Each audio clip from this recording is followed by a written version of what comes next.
아멘. 할렐루야. 오늘 이 새벽에 함께 예배하는 모든 분들에게 하나님의 큰 은혜가 함께 하시길 축복합니다. 1차로 이제 요셉의 형제들이 이제 그 애굽에 내려가서 1차로 기근 가운데 양식을 얻어왔지요. 그런데 이 양식을 가지고 돌아온 그 형제들이 그 양식 대신 대가로 지불한 것이 있었죠. 시므온을 볼모로 잡아두게 되잖아요. 그리고 그 요셉은 가서 베냐민을 데려와라 라고 하는 요청을 하게 되어지는데, 근데 이 아버지 야곱은 그 베냐민을 다시 애굽에 내려보내는 것을 원치 않습니다. 왜냐면 두려웠던 거예요. 다시 이 베냐민마저 잃어버릴 것 같은 그러한 어떤 이 두려움 때문에 이제 그 베냐민을 애굽으로 내려보내는 부분에 대해서 이제 주저하게 돼요. 그러나 뭐 그 주저하는 사이에 가지고 왔던 그 양식이 다 떨어지게 되고 다시 이제 뭔가를 결단해야 되는 그런 순간이 왔습니다.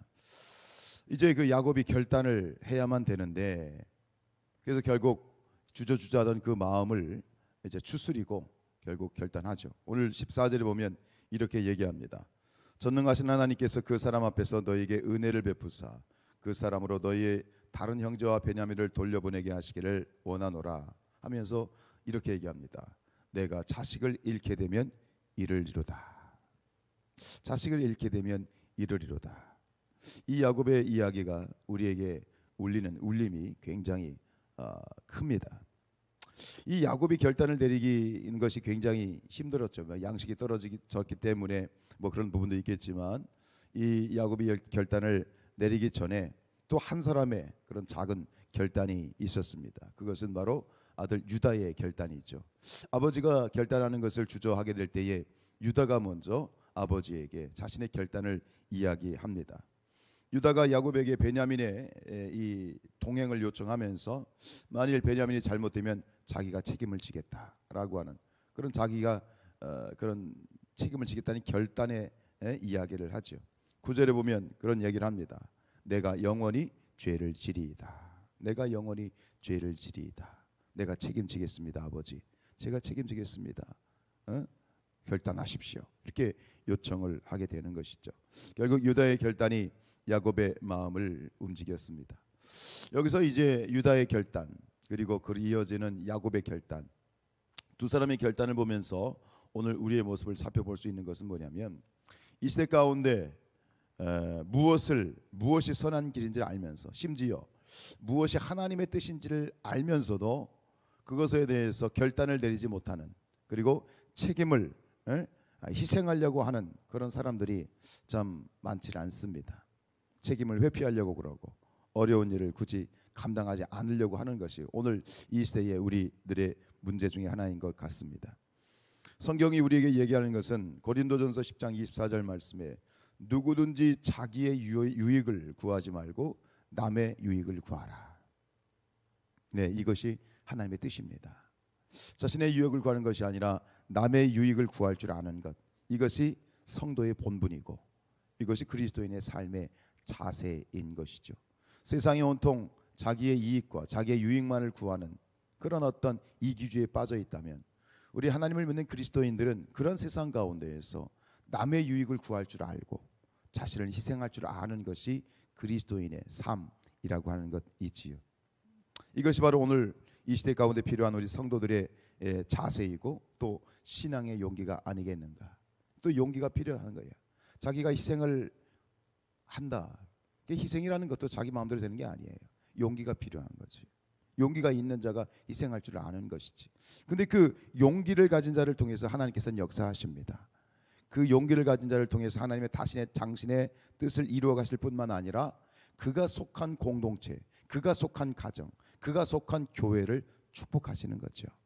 축복하시는 거죠. 가정에서도 마찬가지고요.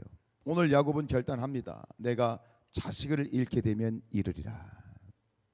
10손가락 깨물어서 아프지 않은 손가락이 어디 있겠어요. 그러나 전체적인 가정, 자기의 70명의 식솔들을 구원하기 위해서는 결단을 해야 되는 거죠. 이 결단, 이 야곱의 이 비장한 결단이 꼭 누구의 결단을 닮아 있지 않습니까? 예, 곧 우리 아버지 하나님의 결단이다. 이 인류를 야곱은 자신의 70명의 자기의 가족들 70명이죠. 그 70명을 구원하기 위해서 그 야곱의 결단이 자기의 70명의 가족을 살렸다면 하나님의 결단이 온 인류를 구원하셨습니다.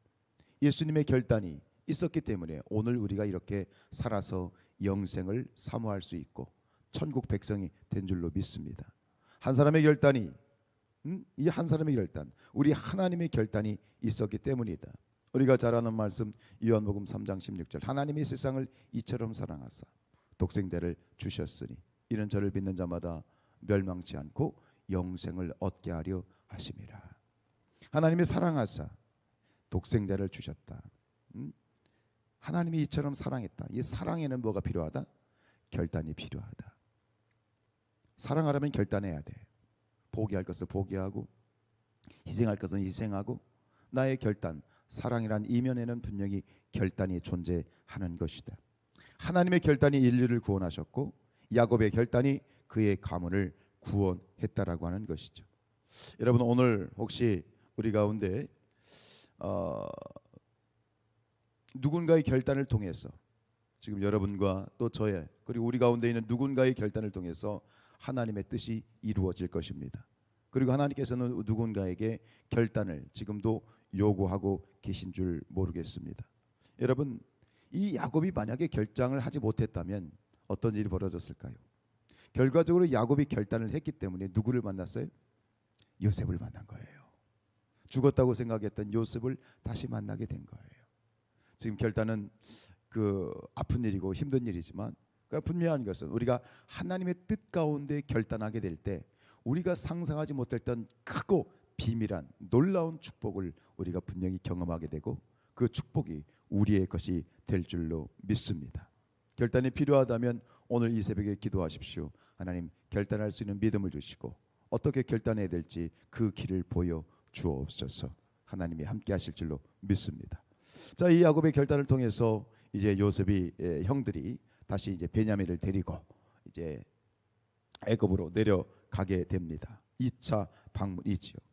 그런데 이 2차 방문길에 오른 이 요셉의 형들의 마음이 모두 다 참 기쁨으로 야 이제 우리가 양식을 얻게 되었다. 이제 살게 되었다. 아버지가 큰 결단하셨다. 그래가지고 기쁨으로 그 애굽에 들어가서 자기들에게 맡겨진 이 일을 해야 될 텐데 이 2차로 애굽에 들어가 있는 이 형제들의 마음이 모두 다 어때요? 기쁨이에요? 아니에요. 두려움으로 가득해요. 지금 굉장히 두려워하고 있어요. 18절에 보면 이렇습니다. 그 사람들이 요셉의 집으로 인도됨에 두려워하였다. 지금 마음이 말이에요. 굉장히 두려움에 가득 차 있어요. 왜 무엇을 두려워하는 걸까요? 또 시몬을 다시 되찾을 수 있을까? 혹시 베냐민이 또 붙잡혀가지고 또 아버지의 마음에 또 근심하게 만드는 건 아닐까? 이것 때문에 이 사람들이 두려워하는 건가요? 아니에요. 지금 이 사람들이 두려워하는 건 뭐예요?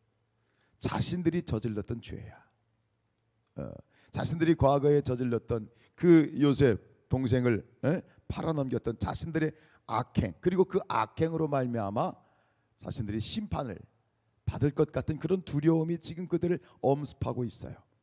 이것은 제 얘기가 아니라 자신들로 그렇게 입으로 그렇게 얘기했어요. 42장에 가면 그렇게 얘기를 했잖아요. 본인들이 자신들이 이런 고난을 당할 때 자신들의 죄 때문이다. 뭐 이제 자라보고 놀란 것은 소뚜껑 보고 놀란다고 뭔가 이제 안 좋은 일이 생기면 버뜩 그 생각부터 나는 거야. 자신들이 저질렀던 악행이 생각나는 거야. 아, 내가 죄를 지어서 죄값을 받는 거지. 죄를 지어서 심판을 받는 거지. 그래서 자꾸 그런 이 생각이 자신들의 마음을 두렵게 만드는 것이죠. 왜 그렇습니까? 예, 자신들의 죄가 해결받지 못했기 때문이에요. 마찬가지입니다. 우리도 하나님 앞에서 우리의 지은 죄가 해결받지 못하게 될 때 우린 끊임없이 두려움에 사로잡히게 되고 또 그리고 평강이 없는 거예요. 문제는 뭐예요? 죄를 해결함 받아야 돼. 우리 마음에 왜 평강이 없습니까? 우리 마음에 왜 평안이 없습니까? 내가 지은 죄에 대한 이 해결함을 받지 못했기 때문이에요. 그러니까 늘 마음에 찜찜한 거예요. 죄가 해결되지 않으면 평강이 없습니다. 죄가 해결되어질 때 우리 안에 참된 평화와 평강이 있게 되어지는 것이죠. 만약에 그런 일이 있다면 여러분들 당장 오늘 죄를 해결함 받으시기를 바랍니다. 그 죄를 어떻게 해결함 받습니까? 예수 그리스도의 십자가의 보혈로, 그 보혈 의지하여 여러분들 해결함 받으시기를 축복합니다. 이미 우리의 모든 죄를 우리 예수님께서 십자가에 지고 가셨지요. 우리가 해야 될 일은 뭐예요? 하나님 앞에 철저하게 낱낱이 우리의 죄를 고백하는 것이죠. 하나님, 나의 죄를 사하여 주옵소서. 내가 아무리 두려워한다고 해서 내가 그 죄를 가지고 어떻게 막 한다고 해서 죄가 해결되는 게 아니잖아요. 죄를 해결할 수 있는 것은 유일한 곳, 죄를 해결할 수 있는 것은 오직 한 곳밖에 없습니다. 예수 그리스도의 십자가밖에 없는 거죠. 그 십자가 앞에 다 못 박아야 되는 거죠. 낱낱이 우리가 회개하여 나가게 될 때 하나님께서 우리의 죄를 다 해결해 주십니다. 용서해 주십니다. 우리의 평안을 주십니다. 요한일서 1장 9절 말씀, 만일 우리가 우리 죄를 자백하면 그는 미쁘시고 의로우사 우리 죄를 사하시며 우리를 모든 불의에서 깨끗하게 하실 것이다. 십자가에서 예수 그리스도의 이름으로 해결받지 못할 죄는 없습니다.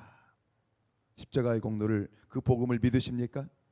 십자가의 보혈을 믿으십니까? 그렇다면 용서받지 못할 죄가 없어. 해결되지 못할 죄가 없어. 회개하십시다. 낱낱이 고백하십시다. 주님이 다 씻어 주십니다. 그리고 우리 안에 주시는, 우리가 궁극적으로 누려야 될 평강과 평안을 누리시기를 주님의 이름으로 축복합니다. 이미 주님이 우리의 죄를 십자가에서 다 해결하셨습니다. 오직 예수 그리스도의 이름으로 모든 죄를 다 해결함 받고 오늘 기쁨 가운데, 평안 가운데 이 하루를 승리하시기를, 이 하루를 누리시기를 주님의 이름으로 축원드립니다. 기도하시겠습니다.